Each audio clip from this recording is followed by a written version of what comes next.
Welcome to our press conference on Bill 165. Thank you for joining us to hear about our concerns and our call to the Auditor General to review this bill. In a moment, I'll call on our four speakers who will address the very serious concerns we have and show how we could be taking a very different path for our energy future, one that is compatible with sustainable future and respects Ontarians' pocketbooks. First, I'd like to acknowledge that we are on traditional Indigenous lands, the lands of the Wendat, the Haudenosaunee, the Anishinaabe, the Mississaugas of the Credit, and we are party to Treaty 13 and the Dish with One Spoon Treaty.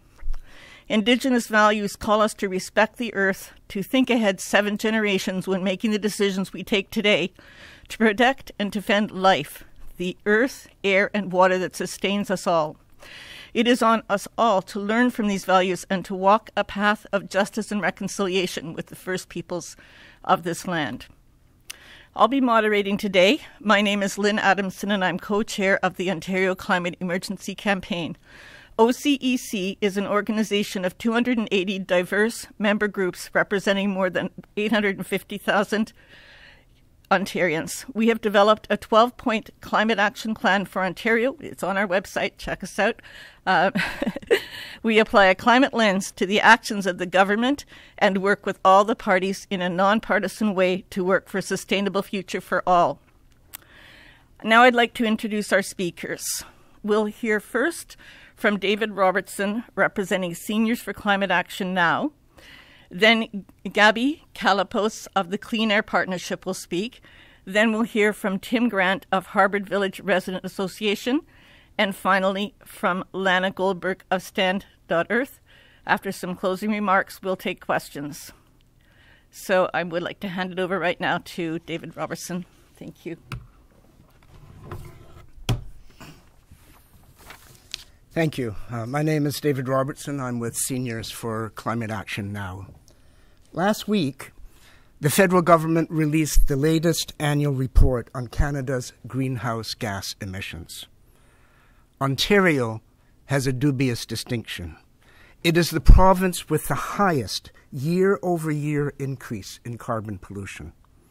Ontario's greenhouse gases surged by 5.9 million tons between 2021 and 2022. That is a huge one-year increase. It is the largest increase in 14 years. It is equivalent to adding 1.4 million cars onto our roads.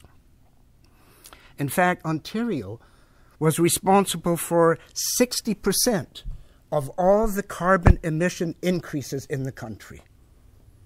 Bill 165 will make that bad situation worse. Buildings are the second largest source of emissions in Ontario. Giving preferential treatment to Enbridge gas and providing an incentive to house builders to install methane-fired heating systems will increase our emissions even more. We're less than 6 years away from 2030. Bill 165 jeopardizes Ontario's already very, very slim chances of meeting the government's 2030 climate targets. That's the first point I want to make. The second is about the cozy relationship between the government and a huge fossil fuel company, Enbridge. It's a relationship that gets demonstrated over and over again. Ontario turning a blind eye to Enbridge's misleading consumer marketing statements. Ontario insisting that Enbridge administer the now defunct federal government's Green Home program. Ontario providing a sole source contract to Enbridge to deliver its Clean Home Heating Initiative. Ontario requiring gas customers to fund Enbridge's expansion through the province's gas expansion program at a cost so far to consumers of $360 million. Ontario supporting Enbridge's controversial Line 5 despite Indigenous opposition. Ontario providing Enbridge free right-of-way use of municipal land to install its pipelines. Senior staff in the Energy Ministry now, who not so long ago worked for Enbridge, and now Bill 165. In Bill 165, the government was too quick to protect Enbridge's financial interests and far too reluctant to protect Ontario families. Enbridge is a monopoly, and the only protection against its excesses is a regulator whose job is to protect consumers. Bill 165 effectively ends that independent regulator role. The haste, the overreach, the pandering to Enbridge that Bill 165 represents is clearly not in the public interest. Thank you. Thank you, David. Hi there, I'm Gabby from the Clean Air Partnership. While Bill 165 has been named keeping energy costs down, it really should be called Keeping Ontario on the Fossil Fuel Pathway. And I hope to be able to explain to you why keeping Ontario on that fossil fuel pathway may be in the best interests of Enbridge, but it is most definitely not in the best interests of Ontarians. Based on past experience with infrastructure management, Ontario advanced the Development Charges Act. The Act ensures that municipalities have a mechanism to pay for infrastructure such as storm sewers, roads, and water pipes for new developments, and that property tax base doesn't have to subsidize those costs associated with new development. But no, that doesn't exist for fossil fuel infrastructure. Instead, that is subsidized off the rate base, which pays for all the upfront capital costs associated with bringing that fossil fuel infrastructure to new developments. Now think about that. Developers pay for electricity infrastructure, but not for fossil fuel infrastructure. Imagine as a developer not having to pay for any fossil fuel infrastructure. Honestly, wouldn't this make you lean towards using fossil fuels for energy? Why look elsewhere when the easy choice is handed to you free? Just because it's free doesn't mean that it's the best option. It is just the easiest one. This is another example of how there is a very unequal playing field that gives the fossil fuel option a real leg up in decision making. The OEB decision says to Enbridge, hey look, it takes over 40 years to pay for fossil fuel pipelines, and we aren't supposed to be burning fossil fuels to heat our buildings for 40 more years. Therefore, you need to start taking the risk of stranded assets into your decision making. This Bill 165 says to Enbridge that you don't need to take that risk of stranded assets into your decision making. And if everyone associated and involved in infrastructure decisions should be considering the risk of stranded assets, why not Enbridge? Bill 165 will instead keep us on the pathway to keep burning fossil fuels. There are cost-effective options for meeting people's energy needs without relying on fossil fuels. But would those options be considered when the fossil fuel pathway costs nothing for developers? If now is not the time to address this preferential treatment Ontario's fossil fuel monopoly receives with regards to the rate-based subsidy for pipelines, when is? The government may have Enbridge's back, but who has the rate base's back? And who has the climate's back? How much longer are we going to bunt these decisions onto the next generation, or onto the next government, or even the next generation? Because the real price of many of these recent energy decisions taken by the Ontario government, be it a doubling down on gas for electricity generation or the natural gas expansion program, will be paid for by Ontarians presently in elementary school. Protecting Ontario's fossil fuel monopoly by subsidizing fossil fuel companies is not good for the future of Ontarians. I know Ontario can and must do better at energy planning. This OEB decision is an important step in that direction, and Bill 165, Keeping Ontario on the Fossil Fuel Pathway, reverses this crucial decision. Let's do better. Let's make decisions that benefit Ontarians and not just Enbridge's profit margins. I'll turn it over to Tim. Thank you. Good morning, everyone. My name is Tim Grant. I chair the Net Zero Neighborhoods project of the Harvard Village Residents Association, and we work with 43 communities across the city of Toronto to help communities reduce their carbon footprint. The angle that I wanted to bring to this press conference is a little different, and simply to say that this bill is wrong for homeowners. It's wrong in so many ways that have already been mentioned. But natural gas is now more expensive to heating a home than a heat pump. An induction stove replacing a natural gas stove heats water faster, but it also doesn't leave unburnt hydrocarbons at sometimes toxic levels in our kitchens. Ditto, an air source heat pump water heater, way more efficient than natural gas water heaters. So here we have a piece of legislation that ignores the reality on the ground. And part of the reality on the ground is we still in this province have millions and millions of poorly insulated homes.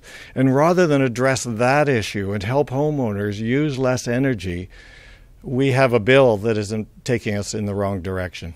Thank you. My name is Lana Goldberg with Stand.Earth, an environmental advocacy organization. The world is facing a crisis point, and scientists are telling us we cannot build any more fossil fuel infrastructure.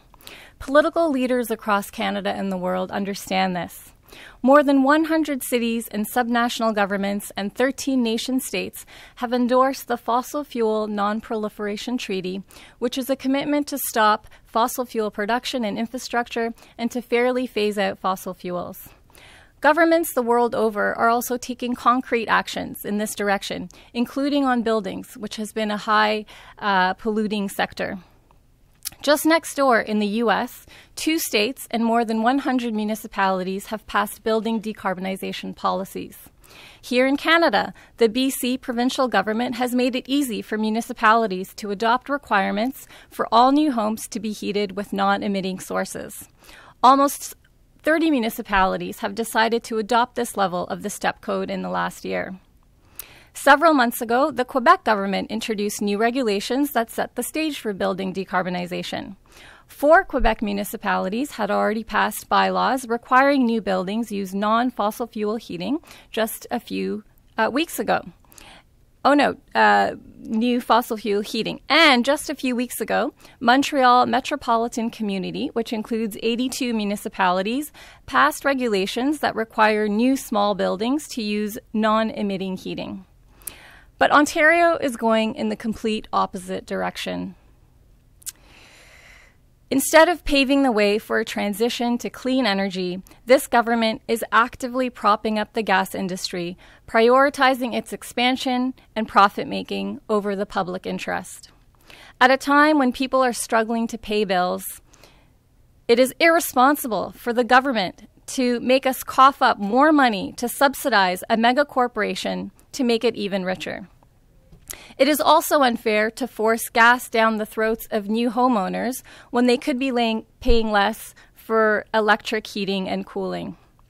While the majority of the country and the world are figuring out ways to responsibly phase out fossil gas, this government is acting as the arm of Enbridge and bending political decision-making to serve its corporate interests. Given this government's propensity to serve special interests, it is important for Ontario's Auditor General to investigate the impacts of Bill 165 and expose its true nature as a bill that will increase monthly energy bills as well as Ontario's emissions. Thank you.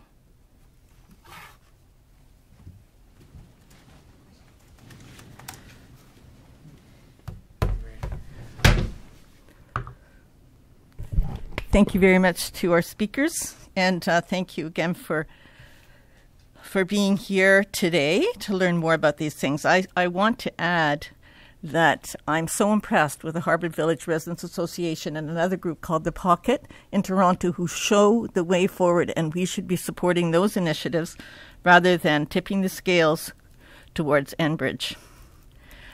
And we've heard about international examples of leadership, and it's time for Ontario to take leadership. And you just heard about our letter that's been released today. We sent it to the Auditor General with signatures from 30 groups, member groups. There's a link in our materials. And we've also brought in hundreds of petition signatures that have been read in the House. And we have an online petition of more than 5,000 people that we have delivered to Premier Ford and Energy Minister Todd Smith. This is a bill that we have a right to be angry about and to demand change. It is our hope that the AG will investigate the implications of the implementation of this bill. It is our wish that it be withdrawn. So we thank the members of the 30 groups who have signed the letter to the AG, some of whom are here today with us. And we recognize the concerns that are being raised by MPPs about Bill 165 and want to thank Peter Tabbins of the NDP and Mike Schreiner of the Greens for being here with us and also bringing these concerns to the Auditor General. And after the press conference, we're delivering a hard copy of the letter to the Auditor General's office. So I'll now take questions.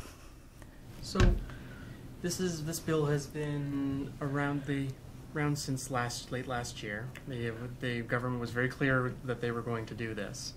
And in the past several months, there really hasn't been a lot of public reaction to this bill.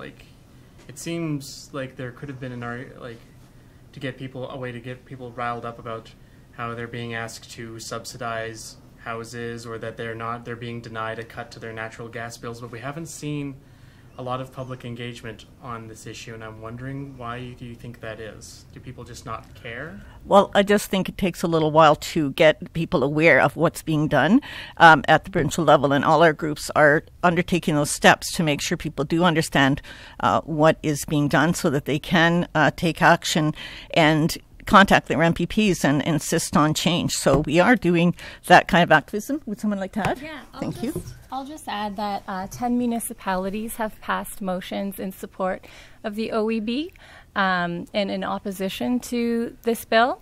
And as well, there have been letters to the editor that have been published by residents from various areas in Ontario. And also thousands of people have written to their MPPs and to the energy minister and to the premier. So altogether, tens of thousands of emails have been sent. So people are engaged and people are concerned. And we're, perhaps it's not getting the media coverage that it ought to be, but it is a scandal that we should be covering more. That's good. Okay, thank you for the question, and thank you for the answer, Lena. And Environmental Defence is one of our signatories, and they are also engaging the public in knowing about what's happening with this and responding to it. We saw the debate yesterday on this bill, and the government doesn't seem to be too inclined to defend the bill. They're not downplaying the fact that they're keeping a subsidy for houses in place.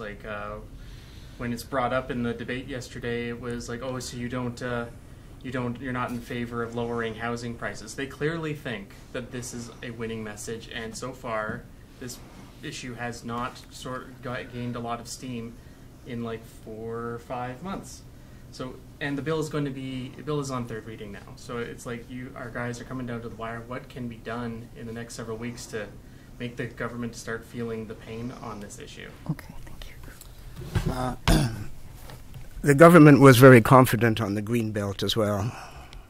The government is confident on its initiatives. It doesn't mean that there is not growing opposition to the initiatives.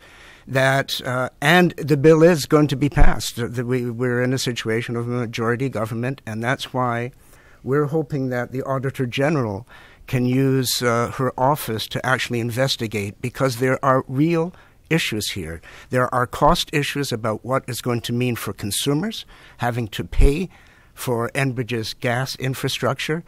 There's issues about the costs associated down the road with stranded assets. Those are value for money propositions that the Auditor General can look at. There are also real environmental consequences. The Auditor General's office in the past has looked at Ontario government's climate plan, if you call it a plan, and was very critical of it. This is another initiative that is going to set Ontario back and make it impossible for us to reach our 2030 targets. So, yes, the legislature is in a majority situation, and the bill will pass. That we are hoping that public opposition will continue to build, and that the Auditor General will take a look at this and have some objective eyes on it that says, wait a minute, there's some things going on here that shouldn't be going on. I know did someone else want to speak on that? Well, just one more thing to note is that there were hearings of the Interior on this bill, and a bunch of organizations and environmental groups presented there. Of course, this is a very, niche kind of policy area that is hard to engage with, but many organizations presented at these hearings expressed their discontent, including a lot of the groups here, Stand.Earth, Clean Air Partnership, and others like Environmental Defense. So there has been, behind the scenes voice raising and concerns that are just not getting through to the media. So I think it's probably a safe assumption that the bill is going to pass, and the 40-year amortization period is going to be reinstated. But they are going to have another hearing in the summer on this, and hypothetically there could be a different amortization period that comes out of that. It could be 30 years, could be 20, could be 15, could be anything like that. Would you guys be okay? Is it no amortization period or bust, essentially? I think one of the important things about this is drawing attention to the favored system that the fossil fuel system achieves within Ontario's kind of considerations. Really what it comes down to is having an open playing field and creating, at least at a minimum, an equal playing field between low carbon options and the fossil fuel option. So you really need to developers need to be kind of highlighting the infrastructure cost associated with it so they can bring that into their decision making and identify how much it is relating to, let's say, for a low-rise development, how much would it cost to heat it with an all-electric, reducing all of that need for that infrastructure? How much would a cold climate air source heat pump in comparison to a fossil fuel furnace as well as an air conditioner? How do those two costs compare with each other, both in upfront capital cost as well as long-term operational costs for the property owner over time? That kind of analysis needs to take place in order to enable a level playing field between lower carbon energy systems and the fossil fuel energy system. So if it means that it's, let's say, for example, we might have issues with regards to the supply chain for air source heat pumps in the low-rise market. If that's the case, maybe we should be really going for a 5-year amortization kind of a situation where you just kind of meet it so that you can help building and support the supply chain to enable the low carbon solution to be an easy option for developers to tap into. I would say that's one of the key options. This is one of the challenges with this conversation because the energy system isn't easy. It is very, very complicated. And the easy solution is what is being selected right now. Let's keep on with the fossil fuel option. Same old, same old. Why? Because it's an easy solution to a very complicated problem. Ontario's energy system, we need to have this conversation on how do we transition away from fossil fuels, because if we don't, and we do continue to build all this infrastructure, it's $1.5 billion this is going to cost the rate base in the next 5 years. That takes 45 years to pay for, 45, 50 years sometimes to pay for. That means that in 2065, we would be burning fossil fuels to heat homes. That is not possible. So we have to figure out a way to phase it out. Is it 1 year? Is it 0? Is it 1? Is it 5? But it's certainly not 40, and I don't even believe that it's 20, because by 2030, even with the Model National Building Code, we should be phasing out fossil fuel use for building heating in new developments. We've got to stop that hemorrhaging we're getting with regards to bringing fossil fuels into new developments so that you can really focus on the big picture one of existing buildings and how are we going to decarbonize our existing buildings. But it has to be an effort across all levels of government and all parties to really dig into Ontario's energy system and help Ontario ensure that we're doing a smooth transition towards decarbonization. And Bill 165, it just keeps us on the fossil fuel pathline, and who knows for how long. But we have to have an adult conversation on how we transition Ontario's energy system towards decarbonization. The world's scientists are telling us that we should be building no more fossil fuel infrastructure. That is the purpose of the Fossil Fuel Non-Proliferation Treaty, which Toronto and other 12 municipalities across Canada have signed on. Globally, it's 100 cities, it's many countries are making the commitment. We have a target. It's a weak one, okay, but we do have a target of 30% reduction in emissions by 2030. We never hear about that target, and the agencies are not given that consideration. They're asked to look at reliability and affordability, but it's a limited lens that they're looking at it. And in this case, they made the right decision. We support the Ontario Energy Board's decision, and then they've had that overturned, or they're about to have it overturned. So we, as Gabby says, we can't be using gas in 2065. The whole world is changing.